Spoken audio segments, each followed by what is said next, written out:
पुस्तकधारिणीमभयदां जाड्यान्धकारापहां हस्ते स्फाटिकमालिकां विदधतीं पद्मासने संस्थितां वन्दे तां परमेश्वरीं भगवतीं बुद्धिप्रदां शारदां बुद्धिप्रदां शारदाम्।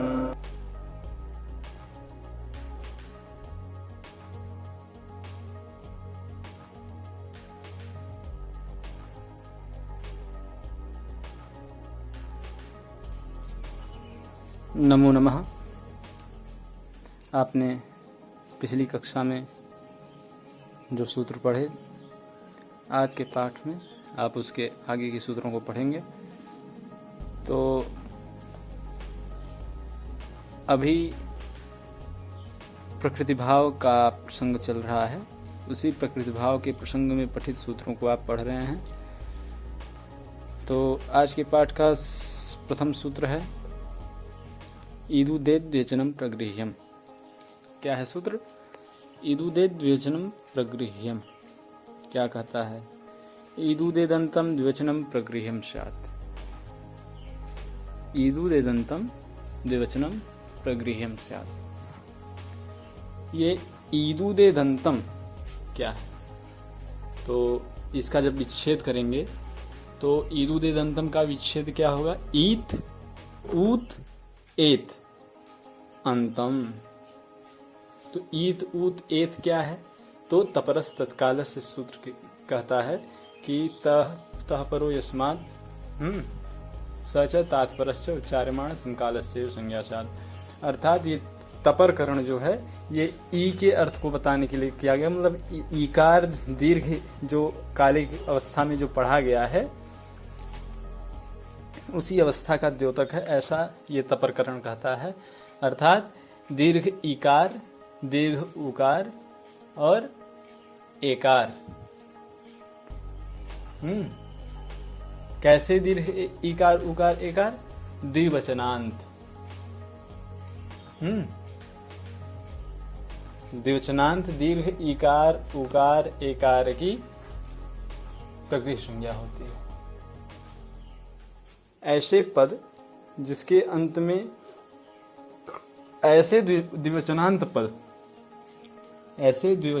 पद जिसके अंत में दीर्घ ईकार दीर्घ उकार और एकार हो तो उसकी प्रगृह्य संज्ञा होती है। क्या होती है? प्रगृह्य संज्ञा। प्रगृह्य संज्ञा अर्थात प्रकृति भाव होता है।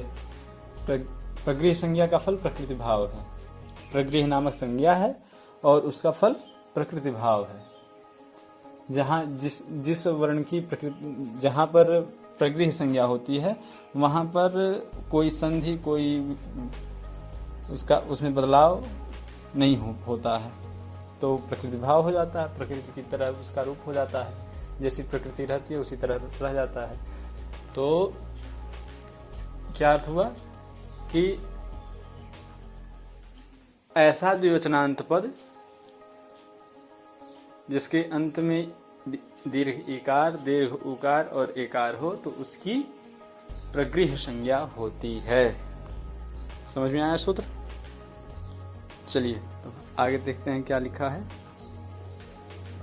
आगे इस सूत्र को प्रयोग की विधा में समझाने की कोशिश कर रहे हैं कि किस प्रकार से इसका प्रयोग होगा। प्रायोगिक रूप में इसको समझाएंगे। तो क्या है? हरि एतव। हरि एतव। हरि कैसा है? तो हरि शब्द का द्विवचन, प्रथमा द्विवचन में हरि बनता है। हरि हरि हरि हरयः। द्विवचन में हरि बनता है दीर्घ इकारांत। और आगे क्या है हरि के बाद? एतौ। एतौ हरि शब्द क्या है? वाक्य एतौ हरि। तो यहाँ दो पद हैं, हरि एतौ। यहाँ पर संधि बता रहे हैं। तो यहाँ संधि अगर देखा जाए तो हरि में रकार उत्तरवर्ती इकार है, इकार के स्थान पर यण प्राप्त है, इको यणज के द्वारा यण प्राप्त है, ई के स्थान पर या आदेश प्राप्त है, पर में अच रूपी जो एकार रूपी अच के परे रहते, तो यण प्राप्त है यहाँ पर। तो उसको बांध लिया कौन सा सूत्र, ईदु दे द्विवचनम प्रगृह्यम, यह सूत्र क्या करेगा, बांध लेगा। तो यहाँ कैसे बांधेगा, जब इको यण से लगने वाला रहेगा, इको यण वहाँ यण संधि करने जाएगा, तभी जो है ईदु दे द्विवचनम प्रगृह्यम कहेगा कि द्विवचन संबंधी इकारांत, उकारांत और एकारांत जो शब्द, उसकी प्रगृह्य संज्ञा होती है। तो हरि जो है ये द्विवचन संबंधी इकारांत है, हरि द्विवचनांत है, और द्विवचनांत है और क्या है, दीर्घ इकारांत है। तो इसकी प्रगृह्य संज्ञा हो गई। तो प्रगृह्य संज्ञा जब हो गई तो इसमें कोई संधि नहीं होगी। जब संधि नहीं होगी, प्रगृह्य संज्ञा होगी तो संधि नहीं होगी, प्रकृति जैसी प्रकृति है वैसा रह जाएगा। तो हरि एतौ यही रूप रह जाएगा। समझ में आया? चलिए आगे चलते हैं। ठीक इसी प्रकार से विष्णु इमौ है, विष्णु इमौ, विष्णु भी विष्णु शब्द का प्रथमा द्विवचन का रूप है। तो द्विवचनांत दीर्घ इकारांत, दीर्घ उकारांत हुआ विष्णु, उसके आगे क्या है, इमौ। तो यहाँ पर भी देखेंगे तो यहाँ पर भी ड़कार उत्तरवर्ती जो उकार है उसके स्थान पर इको यणज सूत्र के द्वारा क्या प्राप्त रहेगा, यण प्राप्त रहेगा, ड़कार उत्तरवर्ती उकार के स्थान पे। फिर उसको बांध लेगा ईदु दे द्विवचनम प्रगृह्यम। इस सूत्र से द्विवचन संबंधी दीर्घ उकारांत होने की वजह से यहाँ प्रगृह्य संज्ञा हो गई। जब प्रगृह्य संज्ञा हो जाएगी तो संधि का निषेध हो जाएगा, संधि का निषेध हो जाएगा तो प्रकृति भाव हो जाएगा, प्रकृति जैसा रूप हो जाएगा। अर्थात विष्णु इमौ था, विष्णु इमौ ही रह जाएगा। हो गया, विष्णु इमौ हो गया। इसी प्रकार से गंगे अमु है, गंगा शब्द है, गंगा शब्द का प्रथमा द्विवचन में गंगे बनता है। तो गंगे अमु है, तो द्विवचन संबंधी एकारांत है। यहाँ पर भी एकार को क्या प्राप्त रहेगा, एकार के स्थान पे एचो यवा यावह सूत्र से, क्या एचो यवा यावह सूत्र के द्वारा क्या प्राप्त रहेगा, अयादेश प्राप्त रहेगा। एचो यवा यावह सूत्र के द्वारा अयादेश प्राप्त रहेगा। तो जब अयादेश इसको प्राप्त रहेगा तो उसी समय जो है ईदु दे द्विवचनम प्रगृह्यम सूत्र अयादेश जो संधि है उस संधि का निषेध कर देगा और प्रगृह्य संज्ञा कर देगा। तो संधि यहाँ पर नहीं होगी, प्रकृति जैसा रूप हो जाएगा, प्रकृति भाव हो जाएगा। तो गंगे अमु यही रूप रह जाएगा। तो ईदु दे द्विवचनम प्रगृह्यम ये सूत्र समझ में आया।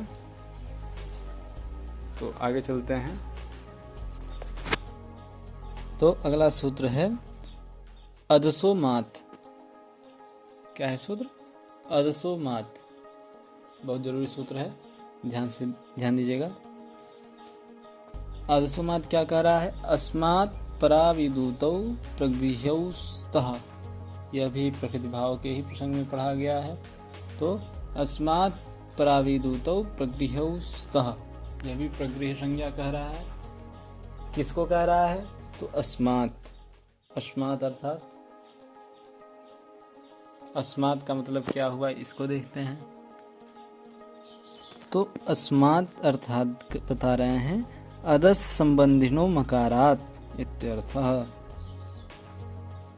अदसो मात, अदस संबंधी यह मकारः तस्मात्। तो अस्मात् परौ ईदुतौ, अदस संबंधी मकार से परे इकार और उकार, इकार उकार अर्थात दीर्घ इकार और दीर्घ उकार को, ईत और ऊत की बात कर रहा है ना, ईत ऊत अर्थात दीर्घ इकार दीर्घ उकार। कैसे? तो प्रस्तुत काल से सूत्र नियम करेगा यहाँ पर। तो अदस संबंधी मकार से परे दीर्घ इकार और दीर्घ उकार की प्रगृह्य संज्ञा होती है। अदस संबंधी मकार से परे दीर्घ इकार और दीर्घ उकार की प्रगृह्य संज्ञा होती है। यह अदसोमास सूत्र का अर्थ हुआ। तो इसको प्रायोगिक रूप से समझाने की कोशिश कर रहे हैं। तो जैसे अमी ईसाह, यह अवस्था है अमी ईसाह। तो यहाँ पर संधि देखनी है तो अमी कैसा है, अमी कहाँ का रूप है? तो कह रहे हैं कि अदस संबंधी, अमी कैसा है? अदस संबंधी अमी है, मतलब अदस शब्द को ही अमी बनता है। तो अदस संबंधी हुआ अमी। तो अमी ईसा है, अमी का क्या विच्छेद होगा? अ म ई, यही है अमी। तो यहाँ ई का दीर्घ इकार है, उससे परे क्या है? ईसाह का दीर्घ इकार है। तो यहाँ अकह स्वर्णे दीर्घ से दीर्घ प्राप्त था। यहाँ स्वर्ण दीर्घ प्राप्त था, उसको बांध लेगा अदसोमात। कहेगा क्या? अदस संबंधी मकारात, अदस संबंधी मकार से परे स्थित जो दीर्घ इकार उसकी प्रगृह्य संज्ञा होती है। तो अदस संबंधी यहाँ क्या है? अमी है। अदस संबंधी मकार कहाँ पर है?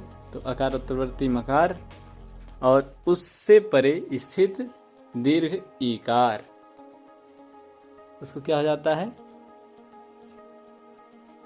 प्रगृह्य संज्ञा उसकी हो जाती है। जब प्रगृह्य संज्ञा हो जाएगी तो यहाँ पर संधि नहीं होगा, प्रकृति भाव हो जाएगा। तो अमी ईसाह यही रूप रह जाएगा इस सूत्र से, अदसोमात सूत्र के द्वारा अमी ईसा हो गया। इसी तरह है राम कृष्णा वमु आसाते, राम कृष्णा वमु आसाते। तो ये द्विवचनांत रूप है राम कृष्णौ अमु,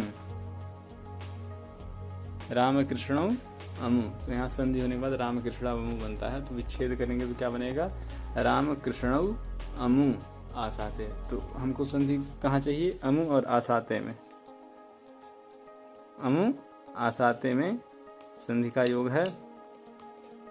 तो यहाँ अमु है, अमु भी अदस संबंधी ही है, अदस संबंधी अमु है।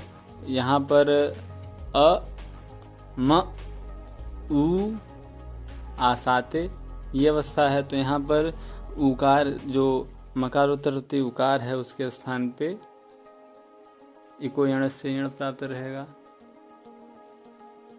उकार के स्थान पे इको यण सूत्र के द्वारा यण प्राप्त रहेगा, उसको बांध लेगा अदसोमात। अदस संबंधी मकार से परे स्थित दीर्घ इकार और दीर्घ उकार को की प्रगृह्य संज्ञा होती है। तो यहाँ दीर्घ उकार है। कैसा दीर्घ उकार है? अदस संबंधी मकार से परे दीर्घ उकार है, अदस संबंधी उकार है। तो यहाँ पर क्या हो जाएगा? प्रगृह्य संज्ञा उसकी हो जाएगी। तो जब प्रगृह्य संज्ञा हो जाएगी तो जो संधि प्राप्त रहेगी वो संधि नहीं होगा, उस संधि का निषेध हो जाएगा। तो क्या हो जाएगा? प्रकृति भाव हो जाएगा। तो क्या बना? अमु आसाते, यही रूप रह गया अमु आसाते। तो क्या रह जाएगा? राम कृष्णा वमु आसाते। आसाते अर्थात उपविशति। आसाते अर्थात उपविशति। आगे चलते हैं। कह रहे हैं मात किम। क्या? मात किम, अदसोमात कहा जा रहा है ना, मात किम कह रहे हैं मकार उत्तर मकार से परे अदस संबंधी मकार से परे इकार और उकार का बोध करने के लिए क्यों कह रहा है। जैसे जो प्रगृह संज्ञा हो रही है उसके लिए ये शर्त क्यों रखा जा रहा है कि अदस संबंधी मकार से परे होना चाहिए वह इकार और उकार, जो भी हो वह मकार से परे क्यों कहा जा रहा है। अदस संबंधी कह देना चाहिए था, अदस संबंधी इकार और उकार कह देना चाहिए था, तो अदस संबंधी इकार और उकार क्यों कहा जा रहा है, यही प्रश्न है। मात की मात वो मकार से परे क्यों कहा जा रहा है।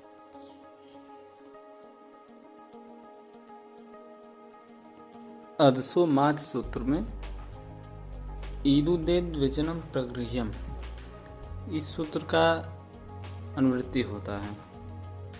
तो यहाँ सूत्र के वृत्ति में जो है अदसोमाद के सूत्र की वृत्ति में केवल इतने दिया है कि अस्मात् परौ ईदूतौ, लेकिन ईदूतौ कहने से एत का भी ग्रहण हो जाएगा, क्योंकि ईदुदेद वचनम प्रगृह्यम सूत्र में ईत ऊत और एत तीनों का ग्रहण किया गया है। तो मतलब यहाँ जो मात किम कह रहा है इसका यही फल होगा कि मतलब यहाँ ईदुदेद वचनम प्रगृह्यम की सहायता से जो है ईद ऊत एद इन सब का अनुवृत्ति होती है। तो अमुके अत्र में यहाँ अमुके ये क्या है, अदस संबंधी है। फिर मकार से परे एकार है यहाँ पर, परंतु सीधे एकार नहीं है, बल्कि मकार और एकार के बीच में उकार और ककार की व्यवधान है। बीच में क्या है, उकार और एकार का व्यवधान है। तो उस व्यवधान की वजह से यहाँ अमुके अत्र में प्रगृह्य संज्ञा नहीं होगी उसकी। अगर अमुके में कुछ ऐसा होता है कि मकार उत्तरवर्ती उकार और ककार न होता और मकार के तुरंत बाद एकार होता तो वहाँ प्रकृति भाव हो जाता, क्योंकि ईत और ऊत के ग्रहण से एकार का भी ग्रहण होता है, तो वहाँ प्रकृति भाव हो जाता। लेकिन यहाँ पर उकार और एकार का व्यवधान है मध्य में, इसलिए यहाँ प्रकृति भाव नहीं होता है। प्रकृति भाव नहीं होगा तो क्या होगा, यहाँ पूर्व रूप हो जाएगा। पर में जो अवर्ण है वह क्या होगा, पूर्व में आकर के मिल जाए। पूर्व में मतलब एकार में आकर के मिल जाएगा एक पदांतादत सूत्र के द्वारा। तो क्या बन जाएगा, अमुकेत्र। चलिए इसके आगे आप अगले अध्याय में पढ़ेंगे। तब तक के लिए